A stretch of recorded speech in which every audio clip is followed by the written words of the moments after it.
Hello, everyone, and welcome to English Pod. My name is Marco. My name is Catherine, and today we have a very special lesson for you. This is actually the first in a series of lessons about interview skills. That's right. For 10 lessons that you will hear once a week for the next 10 weeks, we're going to take a look at an interview, a job interview, and we're going to take you step by step throughout the whole interview process, as well as teaching you some useful words and phrases that you can use next time you're at a job interview in English. Exactly. So pay attention. Today is the first day we're going to be entering the office, and we're going to learn some things that are important for talking to your future employer or meeting people in an interview. Okay.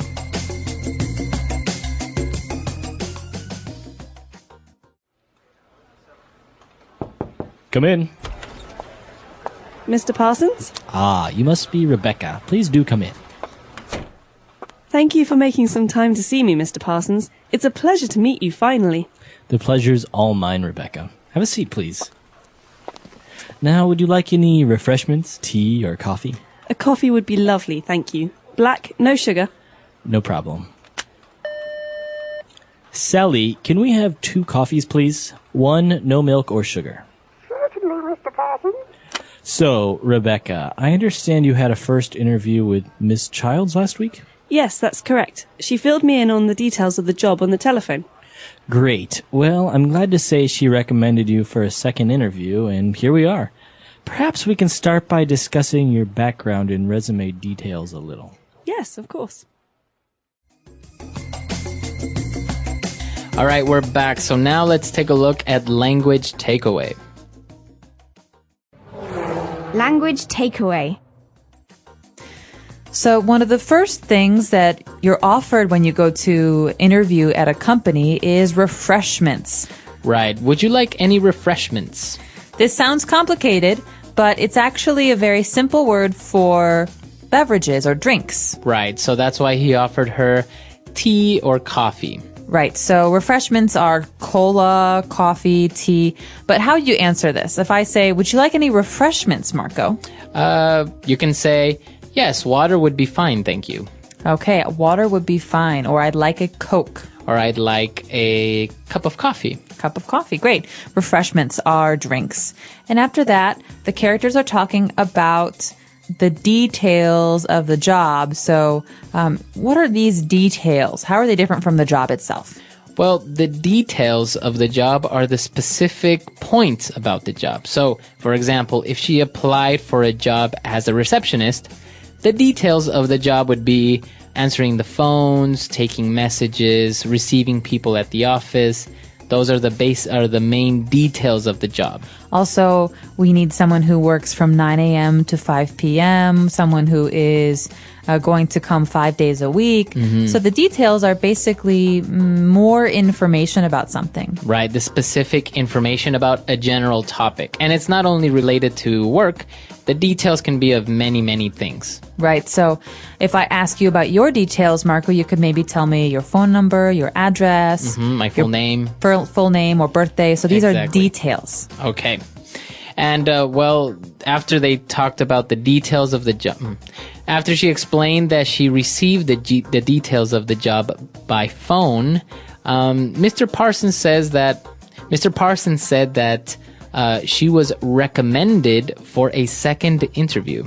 So Rebecca is coming to the office for a second time. She already had one interview, and the woman she talked to the first time recommended her for a second interview. So the verb here is to recommend. Right. And you can recommend a person, an object, a movie, and that's basically you are saying that this is good and that it's worth seeing, it's worth buying, it's worth interviewing. For example, I really like the movie Avatar. Marco, I recommend you see it. Okay, or I can say, Catherine recommended the movie Avatar. Okay, so Catherine liked it, Catherine decided, Catherine suggested or told Marco it would be good. That's right. So to recommend. And then Mr. Parsons said that they're going to start discussing her background. Well, background, think of the word back. That means behind. This usually means a person's history at a job or at many jobs, or even their educational background, information about where they studied. That's right. So the background, maybe a person's background is, as you said, all their history, work, study, many different things, even maybe seminars or courses that they assisted.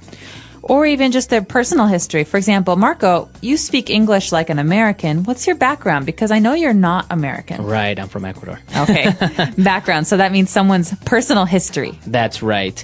And hand in hand with background, we have a piece of paper that usually you send into an employer to apply for a job. This is the famous resume. Resume. So you're right, Marco. A resume is a document. In this case, it is a document that lists your work history, your working background. And it's a very important part of applying for a job. And usually you send your resume before you go for the interview so that the employer can look and see, is this person qualified? How old are they? What's their work history? And, well, very similar to a resume, you may have heard a CV. That's right. A CV is a lot like a resume. It stands for curriculum C, vitae V, CV, and it's more detailed. It has more details about a person's academic or study history. Exactly. So a resume, I guess it's very similar to a summary of your work background, whereas a CV will have more details about your education, maybe more details about your work background, what did you do, objectives, etc. Great.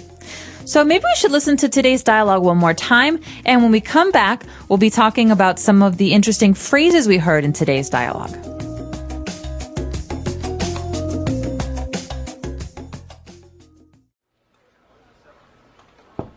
Come in. Mr. Parsons? Ah, you must be Rebecca. Please do come in. Thank you for making some time to see me, Mr. Parsons. It's a pleasure to meet you finally. The pleasure's all mine, Rebecca. Have a seat, please. Now, would you like any refreshments, tea, or coffee? A coffee would be lovely, thank you. Black, no sugar. No problem. Sally, can we have 2 coffees, please? 1, no milk or sugar. Certainly, Mr. Parsons. So, Rebecca, I understand you had a first interview with Miss Childs last week? Yes, that's correct. She filled me in on the details of the job on the telephone. Great. Well, I'm glad to say she recommended you for a second interview, and here we are. Perhaps we can start by discussing your background and resume details a little. Yes, of course. All right, we're back. So now we have 3 phrases that we're going to take a look at on Fluency Builder. Fluency Builder. All right, so when Rebecca arrived, Mr. Parsons said, "Ah, you must be Rebecca. Please do come in." Okay, so you could say, please come in. This means, please come into my office, or come on in. Right. But here, the interesting thing about this is the word do. Right, he's using the verb do, and it may sound wrong. It may sound like it's unnecessary because you do have a phrasal verb there already, come in. So you can just say, please come in. But when he says, please do come in, he is emphasizing on her to come in. That's right. So this is a very polite way to invite someone inside. You can also say, please do have a seat. All right, so you are emphasizing in a very polite way to please sit down. That's right. Please do come in. So there are many other ways that you can use it. So for example, if you really want your friend to call you sometime next time you're in town, you say, please do call me next time you're in town. Please do. You could even say it afterwards, simply please do, for emphasis. Right, so if I say, hey, Catherine, I'm going to call you next time I'm in Shanghai. Please do. There we go. So that means please do call. All right, so please do come in. Please do call. All right. After that, Rebecca says, thank you for making some time to see me, Mr. Parsons. So she is happy that Mr. Parsons is available and wants to talk to her. This is a very common phrase that means, thank you so much for interviewing me. Right. So I guess it's kind of a way of saying, look, I know that you're a busy person and that you don't have very much time, so thank you for making some time to see me.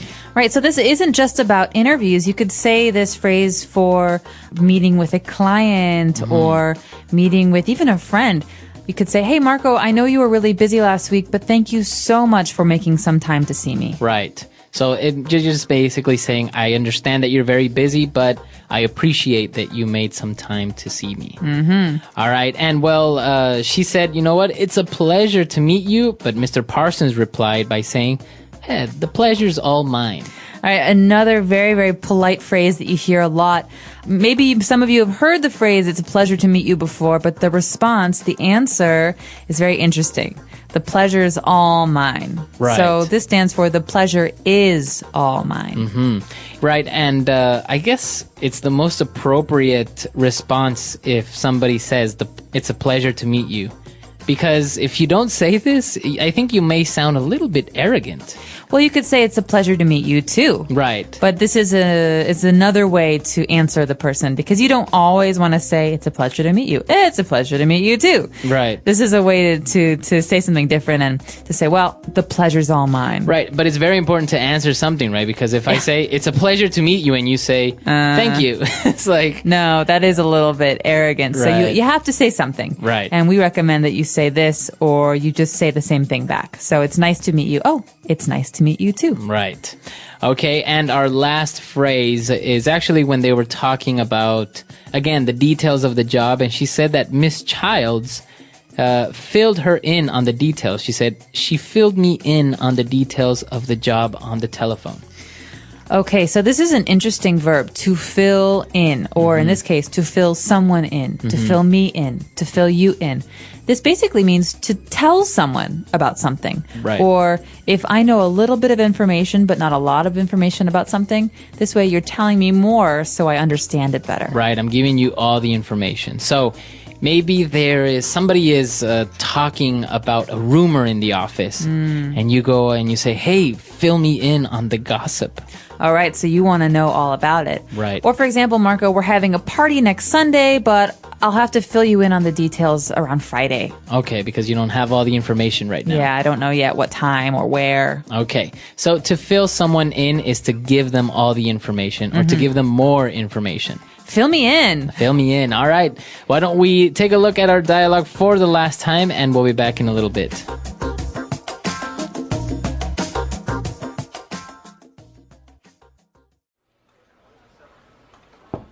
Come in. Mr. Parsons? Ah, you must be Rebecca. Please do come in. Thank you for making some time to see me, Mr. Parsons. It's a pleasure to meet you finally. The pleasure's all mine, Rebecca. Have a seat, please. Now, would you like any refreshments, tea, or coffee? A coffee would be lovely, thank you. Black, no sugar. No problem. Sally, can we have 2 coffees, please? 1, no milk or sugar. Certainly, Mr. Parsons. So, Rebecca, I understand you had a first interview with Miss Childs last week? Yes, that's correct. She filled me in on the details of the job on the telephone. Great. Well, I'm glad to say she recommended you for a second interview, and here we are. Perhaps we can start by discussing your background and resume details a little. Yes, of course.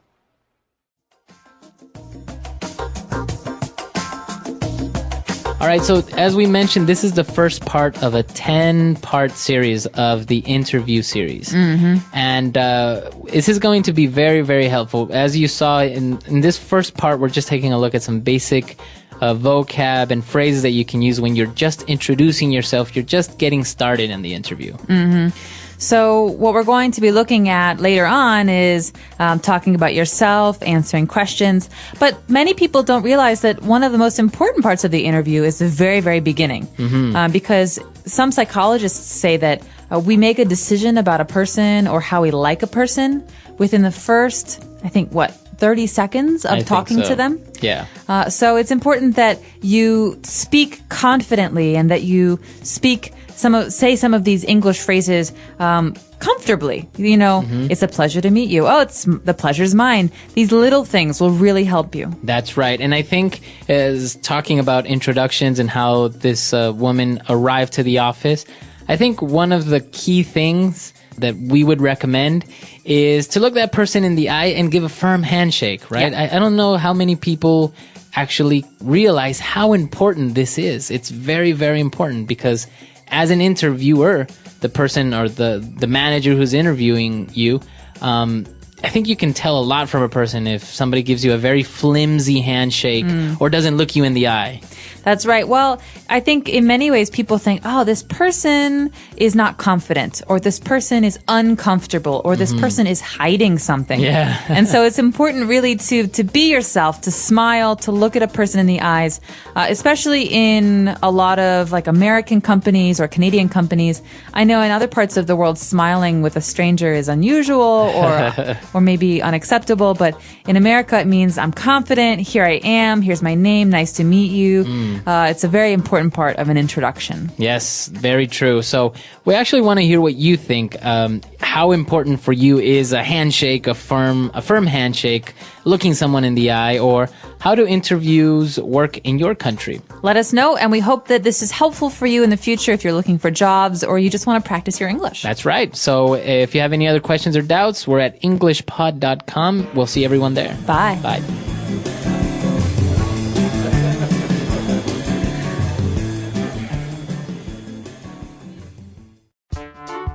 The English Pod Audio Review. Listen to the meaning, then say the vocabulary word. Drinks. Refreshment.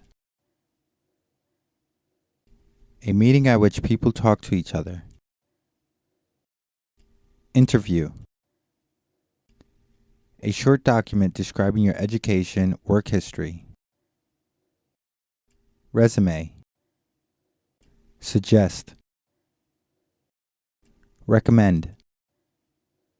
The experiences, knowledge, education of a person. Background. Manage to find time. Make some time. It's happy to. It's a pleasure to. Give me more information. Fill me in. Let's try that faster. Manage to find time. Make some time. Give me more information. Fill me in. Drinks. Refreshment. The experiences, knowledge, education of a person. Background. A meeting at which people talk to each other. Interview. Suggest. Recommend. It's happy to. It's a pleasure to. A short document describing your education, work history. Resume. Now say the word and hear it in a sentence. Make some time. Can you make some time to meet with me this afternoon? Make some time.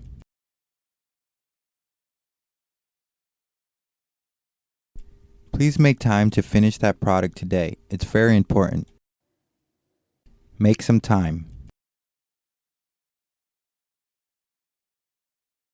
I have to make some time to finish that report tomorrow. It's a pleasure to. It's a pleasure to visit the Beijing office again. It's a pleasure to.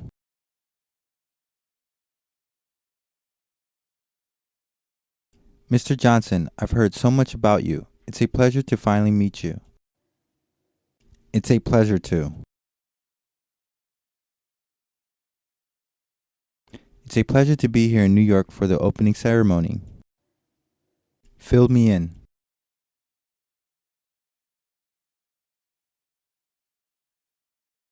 Amanda wasn't at the marketing meeting yesterday. Can you fill her in on what we discussed? Fill me in.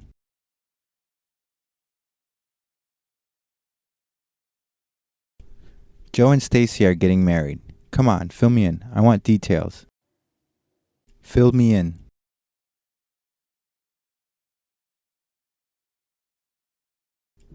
I missed what Mr. Wang said about the new system. Would you fill me in, please? Recommend. Avatar is a great movie. I totally recommend it. Recommend.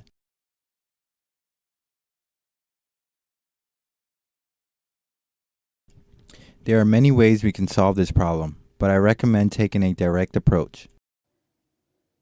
Recommend.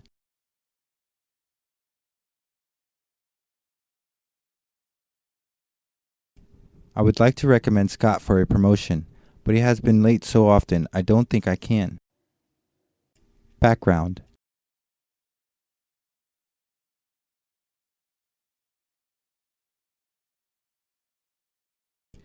Jill has a strong background in IT. She studied computer science in university and spent 2 years working for Microsoft. Background.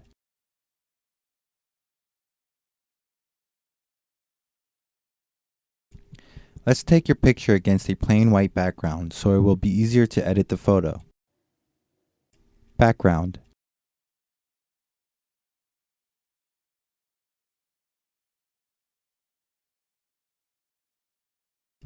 President Obama has a varied cultural background. His father is Kenyan, his mother is from Kansas, and he grew up in Indonesia and Hawaii.